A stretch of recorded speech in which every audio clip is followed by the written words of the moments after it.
Casimero versus Nakatani sa Saudi. Yun nga mga Lods, nasabi ng brother coach ni Cuadro Alas na si Kuya Lods Jason na dahil suspended sila na lumaban sa Japan ng 1 taon dahil sa overweight issue, ay itutuloy na lang daw nila ang naudlot na plano nila na lumaban sa Casimero sa Saudi. Usap-usapan naman ng mga fans ni Casimero na gusto nila na ang mahusay na pound for pound fighter din na Hapon na si Junto Nakatani ang makabakbakan ni Casimero sa Saudi Arabia. Wala pa namang balita sa promoter ni Casimero na si Masayuki Ito tungkol dito sa sinasabing Saudi lalaban si Casimero. Ang mainstream media naman ay nagsasabi na dahil natalo ang kapatid ni Naoya na si Takuma Inoue at nabaklasan ng world title belt, ay hindi na matutuloy ang laban nila ni Nakatani.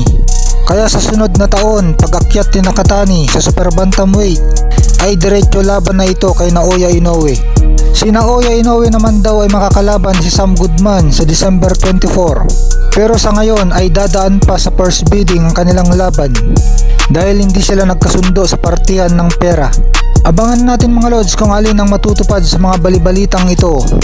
Talagang magandang bakbakan sana itong Casimero versus Nakatani kung matutuloy.